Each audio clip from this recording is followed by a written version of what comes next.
Felipão e Rodrigo Caetano indicaram o nome de Vitor. É um nome que agrada aos dois e que certamente a diretoria do Atlético está analisando, até porque são palavras de peso, são duas pessoas, duas figuras importantes dentro do clube e eles gostariam que Vitor assumisse a direção de futebol do Atlético. A cúpula alvinegra nesse momento não descarta nem o nome, mas também não fala de A ou B, mas o Vitor conta com esses dois apoios importantes. Vou dar o meu boa tarde então para o Breno Galante. Que tal Vitor como diretor de futebol do Galo, Breno? Boa tarde, Matheus, boa tarde, Rafa, Seabra, turma de casa. Ô, Matheus, eu vou ser bem sincero com você, eu não acho que eu consiga dar um parecer totalmente embasado para poder falar do Vitor, porque o contato que a gente tem com o Vitor não é muito grande. Eu sei do trabalho do Vitor internamente com os jogadores, né? Essa ligação de gerente de futebol que ele faz hoje, no dia a dia do clube, na conversa com os jogadores. Agora, no restante, no aspecto geral das outras funções do diretor de futebol, sinceramente eu não sei dizer se o Vitor conseguiria ou não. É uma dúvida que eu tenho, sabe? Porque a gente que trata com o Vitor é um cara muito fechado, né? Mas é o jeitão dele. E a gente não consegue ter uma percepção um pouco em relação a isso. Será que o Vitor seria um cara expansivo para tratar com empresários de jogador? Como é que seria esse contato? O Vitor é um cara que ele teria abertura no mercado? Ele tá começando agora, é um começo. Todo começo tem dificuldades. Eu não sei se o Atlético, no momento que está, ele estaria propício a fazer uma aposta, porque o Vitor seria uma aposta, essa é a realidade. Eu tô falando do Vitor, diretor de futebol, não do Vitor, atleta, jogador, porque esse é um ídolo do Atlético. Nós estamos falando de outro passo, né, do Vitor na sua carreira. Eu tenho minhas dúvidas, sabe, Matheus? Eu não posso chegar aqui e cravar, olha, o Vitor seria um excelente diretor de futebol. Eu sei que o Rodrigo Caetano estava preparando o Vitor até para uma sucessão, mas aí o pensamento era para quando o Rodrigo fosse sair, em 2026. Nós estamos adiantando 2 anos aí. Será que esses 2 anos adiantados podem influenciar em alguma coisa? Ele ainda não está preparado? Matheus, isso é uma boa pergunta que tem que ser feita, mas acho que para quem trabalha no dia a dia lá do Atlético, que conhece mais por dentro aí o Vitor. Eu vou ficar em cima do muro, Matheus, em relação a essa resposta, viu? O Vitor, sem dúvida alguma, tem aquele espírito de liderança, já foi capitão do Atlético, né? Mas não basta ter liderança para ser um bom diretor de futebol, é preciso outras características, né? Assim, muito se diz, né, que o diretor de futebol, ele exerce mais de uma função, não é meramente contratar. A minha única preocupação quanto ao Vitor, Seabra, Matheus, Breno e ouvintes, é saber se ele já tem expertise para exercer um cargo que é tão importante. Porque gerente de futebol, acaba que no organograma você tem a sua importância, seu papel, obviamente, dentro do clube, mas você não é linha de frente. O diretor é quem contrata, é o primeiro-ministro, digamos assim, é quem manda e desmanda. Será que o Vitor, tá desde 2021 no cargo de gerente, março, né? de 2021. Foi no ano que o Rodrigo Caetano chegou, ele chega em fevereiro, né? Logo após a saída do Matos, o Rodrigo Caetano é contratado pelo Atlético para exercer esse cargo. Será que o Vitor soube aproveitar essa experiência, esse contato com o Rodrigo Caetano para aprender alguma coisa? Né? Bebeu dessa fonte para entender como é que funciona, o que precisa além do cargo de gerente, Seabra? Olha, Rafa, assim, por exemplo, vocês dois são narradores, Matheus e Rafa. Eu nunca fui narrador, por exemplo, e aí me colocam para narrar um jogo, e aí alguém vai perguntar, o que você acha do Daniel Seabra narrando? Nunca narrei, né? Então, ou seja, é a mesma coisa. A gente não tem como falar do Vitor, diretor de futebol, porque ele nunca foi. Então, assim, só quem sabe se ele está ou não preparado para narrar, acho que não. Narrar é meio difícil pra ele, eu acho que até é bem complicado.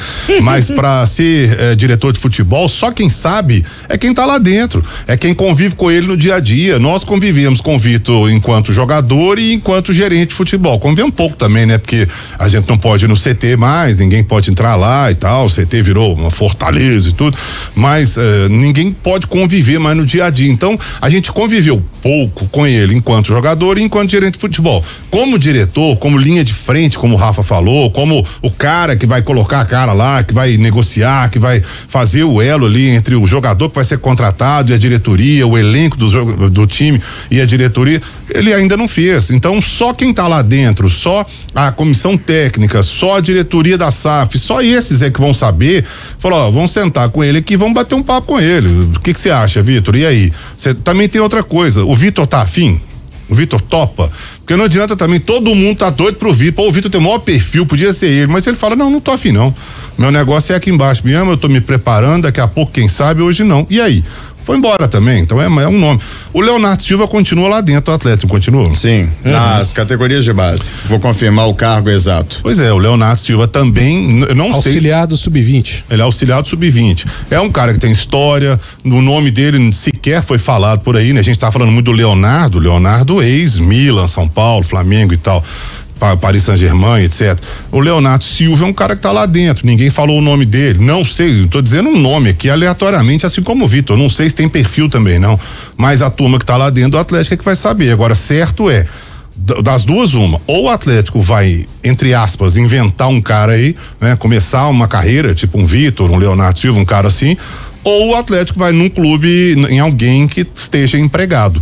E aí você fala assim, mas e a questão ética, não sei o que e tal. Não sei, porque a CBF veio aqui, buscou o Rodrigo Caetano empregado no Atlético, né? A CBF pode, os outros clubes, não sei. Eu acho que aí é uma questão ética de dentro dos clubes, eles é que sabem, mas das duas, uma, o Atlético vai ter que fazer isso, e vai ser difícil de achar. É mesmo, e dos nomes que a gente já ouviu falar, né? Os que foram ventilados, o último falaram até do Anderson Barros, né? Do Palmeiras. É um bom nome, mas tá empregado.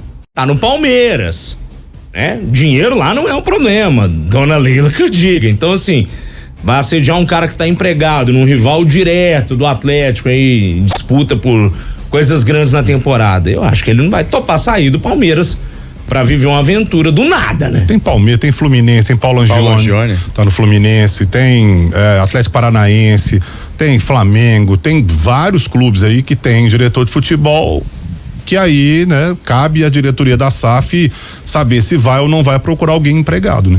Exatamente. Porque depende de tirar de mais dinheiro também, né? Verdade. Oi, Breno.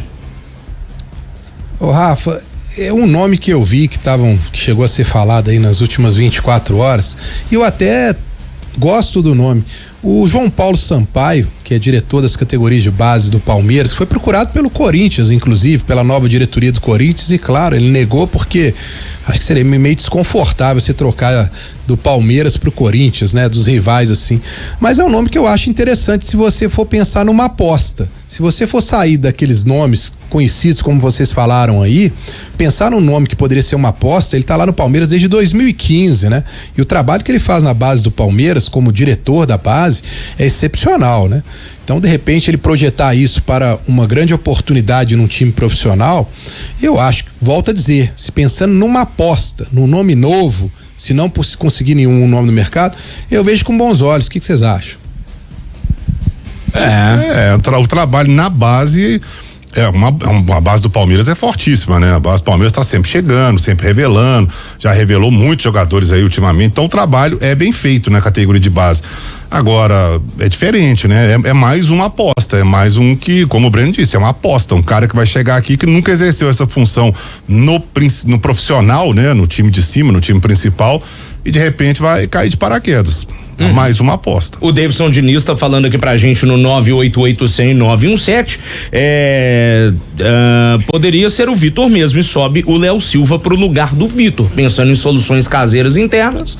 E aí pensa em alguém de fora para assumir esse cargo do Léo Silva como auxiliar da base, né? Poderia ser uma possibilidade também. História mas no clube tem um detalhe, né, Rafa? Oi. tem um detalhe. O Léo Silva já foi coordenador de transição e ele optou para ir pro campo. Eu acho que o grande objetivo do Léo Silva é ser técnico de futebol. Ele tá lá como auxiliar sub-20. Eu acho que a pretensão dele não é mais trabalhar fora dos gramados, porque quando ele se aposentou, ele começou fora dos gramados e pediu para poder ser auxiliar, né? Então eu não acho que ele vá pleitear uma situação como essa não, viu, Rafa? Será? Vamos ver.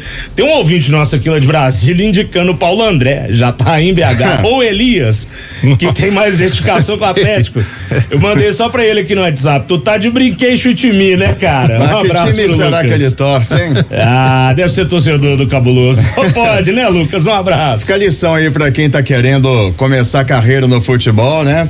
Procurando uma área. Pô, você técnico, você preparador físico, procura um curso aí pra virar gestor, né? Diretor de futebol, sim, porque o mercado tá precisando de gente. Tá, é igual lateral, né? Tá em falta. E gestor também tá em falta aí. Vamos falar de campo então, Rafa? Vamos. Hoje o Atlético fez mais uma atividade pela manhã na Cidade do Galo, já visando esse duelo contra o Atlético na quinta-feira pela 4ª rodada do Campeonato Mineiro, e amanhã tem mais uma atividade ainda em Vespasiano, antes da turma seguir para Tiradentes, que fica ali bem ao lado de São João del Rei, onde será disputado o jogo. 2 problemas para o técnico Luiz Felipe Scolari. Zagueiro Maurício Lemos, confirmada lesão muscular na panturrilha esquerda. Meia Zaratio, confirmada lesão muscular na região posterior da coxa esquerda. Os dois já começaram o trabalho de fisioterapia sem prazo para retorno.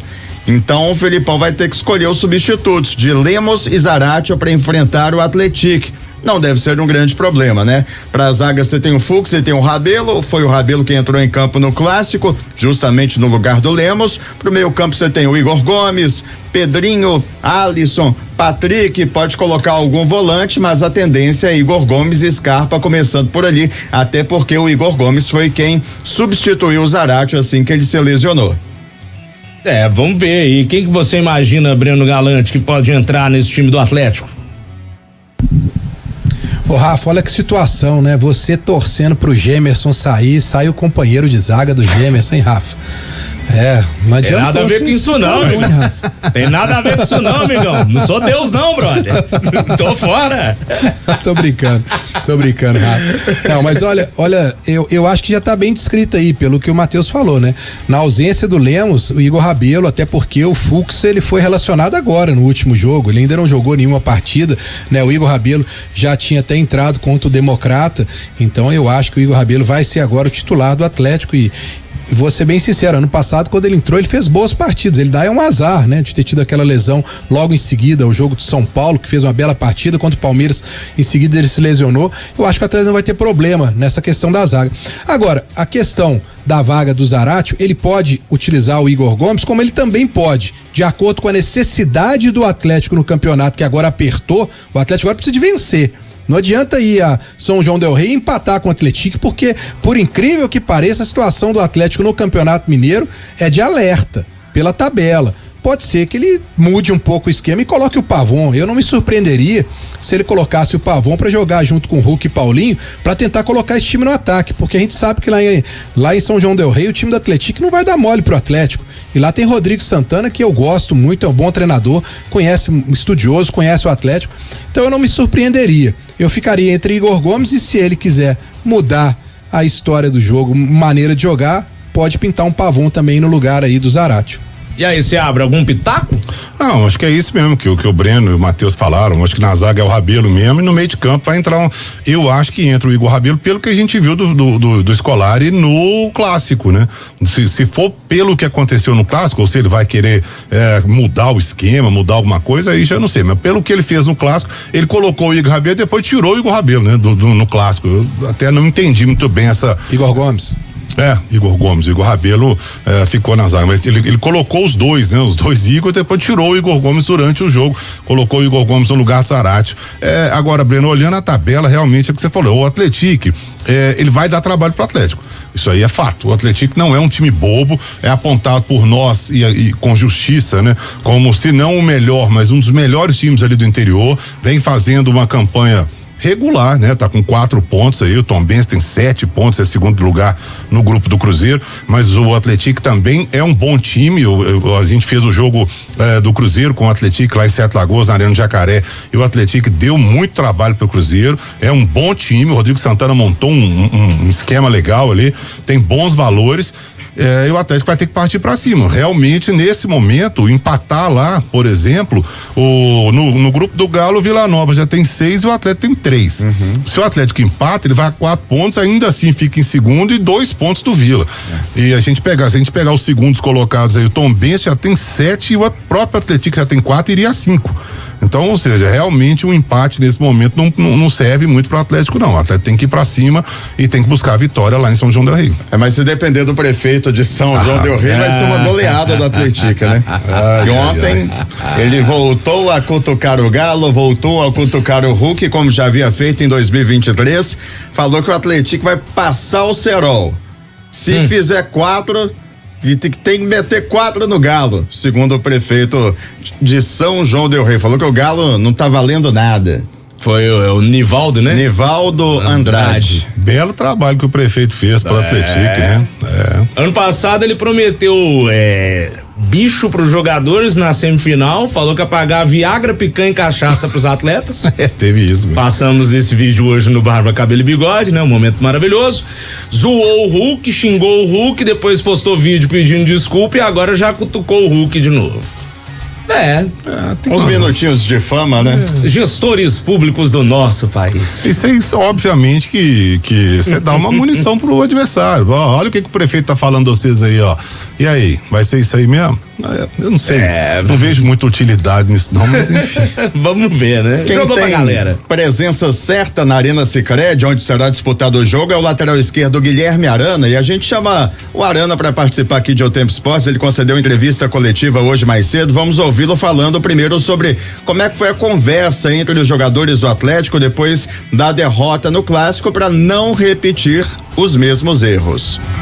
Na verdade, né, o sentimento de tristeza ali, pós-clássico, no dia anterior também, mas já conversamos entre a gente, né, a gente tem um grupo, foi o que eu falei na minha entrevista, que a gente tem um grupo com muita qualidade, né, e às vezes ali a gente dentro de campo mesmo, pela qualidade que tem, a gente tem que se ajudar, isso já foi conversado. Então, claro que fica um sentimento de tristeza, assim como o torcedor também tá chateado e com razão, né? Eu particularmente sinto bastante nas derrotas, mas também não adianta eu ficar me remoendo. Eu tenho que trabalhar assim com os meus companheiros. A gente tem que virar a chave, né? Já vim muitas vezes aqui na fase boa, com um discurso totalmente diferente, e na ruim a gente tem que colocar a cara também e trabalhar e mudar esse cenário. Então, nossa equipe está fechada, nosso grupo tá unido, né? E a gente tem muito campeonato pela frente, a gente tem que ir em busca desse campeonato mineiro.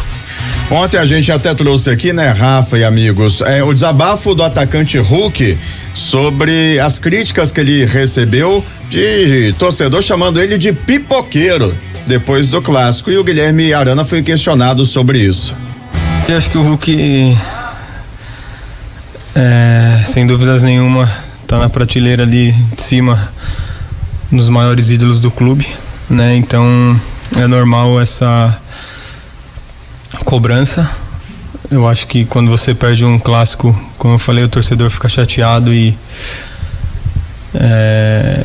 vai criticar. Eu particularmente lido super bem com as críticas, já fui muito elogiado, então não vai ser uma crítica ou outra que vai tirar o meu carinho, o meu orgulho de estar aqui todo dia representando esse clube. E eu tenho certeza que o Hulk também pensa da mesma forma, né? Eu acho que quanta coisa boa ele já fez, quantas pessoas ele já alegrou durante esse tempo que ele está aqui. Mas a nossa vida é essa, né? Acho que quando perde todo mundo, tem que absorver as críticas. Ele é um jogador grande, com nível europeu, já não precisa demonstrar nada para ninguém. Tenho certeza que próximo jogo ele faz 2 gols e as coisas voltam ao natural, né? Esse é o futebol, né? A gente tem que provar todos os jogos. Então é absorver as críticas agora, é o normal do torcedor, a gente já está acostumado com isso, né? E trabalhar, eu acho que essa é a forma que a gente pode melhorar e dar um resultado positivo para o nosso torcedor. Em questão de tempo, né? Eu acho que o Cruzeiro voltou, acho que no mesmo período que a gente, né? Então talvez não seja esse o argumento que a gente tem que usar. E o Arana também fala sobre as dificuldades do Atlético neste início de ano, bem diferente de como terminou 2023, O Atlético terminando o Campeonato Brasileiro na 3ª colocação. É por ser início de temporada, Arana? Sim, eu acho que é recente, né? A gente acho que completa um mês amanhã que a gente voltou das férias. Mas como eu falei, jogadores de muita qualidade, a gente tem que aproveitar ao máximo nos treinamentos para que esse entrosamento volte a acontecer, né? E que a gente possa fazer bons jogos, dar alegria pro nosso torcedor, porque como eu falei e vou repetir, o torcedor tá chateado, a gente tem noção disso, né? Então a gente tem que mudar esse cenário, porque a gente sabe que o torcedor é um jogador a mais pra gente ali dentro de campo. Guilherme Arana, lateral esquerdo do time do Atlético, Rafa, que, no meu ponto de vista, depois que voltou da lesão, não apresentou mesmo o futebol de antes. Ele foi até eleito em seleções, aqui do nosso estado, inclusive acho que na nossa, na seleção que nós fizemos na temporada 2023, eu votei no Marlon do Cruzeiro, porque acho que o Arana tá bem abaixo do que ele pode render. Eu acho que desde a lesão e a volta do Guilherme Arana, ele não tem feito boas apresentações, né? Não tô dizendo que ele tá abaixo da crítica, virou uma negação, a porcaria do nada, viu, gente? Não é isso. Mas assim, se espera muito mais do Guilherme Arana, pelo nível, pela qualidade, por ser um jogador aí que teve na mira de seleção brasileira, né? Infelizmente ficou fora da Copa justamente devido àquela lesão, né? No jogo contra o Bragantino. Agora, fato é que você tem o Rubens no banco, que chega a ser uma sombra pro Arana, não tem a mesma qualidade, mas é uma sombra. E aí você olha pro que o Arana fez no jogo contra o Patrocinense, que aquele segundo gol sai do lugar onde teoricamente era para ele estar marcando. E no jogo contra o Cruzeiro, né? Ele dá condições pro cabeceio do Zé Ivaldo e ainda falha num outro gol. Então, o termômetro que a gente tem sempre aqui é superchat do YouTube e nosso WhatsApp. Galera falando aqui, Arana falhou nos gols, o Arana falhou nos 2 gols do Atlético, o William Douglas tá falando isso, o Flávio Damaso tá falando isso. Então, assim, é um cara que tem história, nessa história recente vitoriosa do Atlético, mas, tá abaixo daquilo que a gente espera dele, Seabra. Tá devendo e tá devendo muito. E por que a gente fala que ele tá devendo? Porque ele já rendeu, a gente sabe que o Arana tem muita bola. O cara não chegou na seleção brasileira, não chegou a titular aí, Corinthians e tal, Atlético campeão em 2021 de tudo, de graça, né? Não foi um cara que caiu de paraquedas, ele joga muita bola, mas esse ano ele tá devendo. E ele sabe disso, claro que ele sabe disso. Você vê pela própria forma como ele tá dando entrevista ali, já tá um tanto quanto mais cabisbaixo, já tá ali mais, e ele falou sobre as críticas ali, tenho recebido críticas e aceito numa boa, por quê? Porque realmente não tá numa fase boa. Agora, quer dizer que o cara não vai jogar nunca mais pra mandar embora? Lógico que não, é um grande jogador, é um patrimônio enorme do Atlético e eu acho que pode render muito ainda, mas o momento dele não é bom e ele sabe disso. Agora, é um cara que vai render, eu só não acho que o Rubens seja, por enquanto, uma sombra pra ele. Eu acho que o Rubens ainda é um jogador, a gente não sabe nem se o Rubens é meia ou lateral. As duas coisas. Então, mas e aí? Ele vai jogar, ele vai disputar uma posição no meio de campo ou ele vai disputar uma posição com o Arana? É uma boa pergunta, até hoje ele, a gente não sabe. Então, se eu não me engano, até votei no Marlon também nas eleições, na eleição aí do ano passado, e tal, pra temporada. Mas justamente por causa da lesão, Veio a lesão, parou, depois voltou, não voltou legal e tal, e agora não tá no melhor da forma dele. Pode voltar? Eu acho que com certeza ele pode voltar a ser aquele jogador que a gente conhece, mas o momento dele não é bom, Rafa. Vamos ver aí o que resolve Luiz Felipe Scolari, turma. Ô, pessoal, o seguinte, estamos chegando na reta final aqui desse primeiro tempo do Atlético. Matheus, tem algum outro destaque da sua parte? A gente está tentando restabelecer o contato com o Breno Galante, porque tá chovendo pra Boné em Belo Horizonte, caiu a conexão do Breno, estamos tentando restabelecer o contato com ele. Então eu vou contigo por enquanto, viu, ô Matheus? O Atlético, meu caro Rafa, deve ficar sem o meia Pedrinho a partir de julho. Isso porque o Pedrinho teve contrato renovado com o Shakhtar Donetsk da Ucrânia. O pessoal do Shakhtar gosta dele, porque tinha contrato até junho de 2026. Ampliou até junho de 2029. 5 anos de contrato terá o Pedrinho. Tem agora, né, com o Shakhtar da Ucrânia. E o Shakhtar, ao anunciar a renovação com o Pedrinho, deixou bem claro o seguinte, colocou no seu comunicado: a expectativa é de que ele volte ao time em julho. Portanto, Pedrinho deve deixar o Galo no meio da temporada. Ele já tem sido reserva por aqui, tem Scarpa, Zaratio, Igor Gomes e ainda vai chegar o Bernard. Muito provavelmente o Atlético já trouxe o Bernard pensando nessa saída do Pedrinho. Quem que canta aquela música? Vai com Deus! Não sei. Esqueci. Roberta Miranda. Não falou Isso. minha língua, não. Isso aí. Olha, vai com Deus. Eu acho que assim, não deu certo. Não deu certo. É um perna de pau? Não. A contratação pra mim foi acertada. Eu acho que o Atlético buscou bem, fez uma boa costura ali com ele durante o período e tal, mas não deu certo. Infelizmente pro Pedrinho, é um bom jogador, mas chegou aqui, não teve tanto espaço, quando teve não aproveitou, então não vai fazer a menor falta porque não mostrou no Atlético, então não deu certo. Eu acho que vai ser feliz lá, se ele vai ficar no Shakhtar ou se ele vai ser reemprestado, não sei, mas certo é que aqui no Atlético não aconteceu, não deu. É isso. Bom, infelizmente perdemos o contato com o Breno Galante. O Breno volta amanhã para participar conosco e o Matheus volta daqui a pouquinho com mais informações do Galo. Beleza, Matheus? Combinado.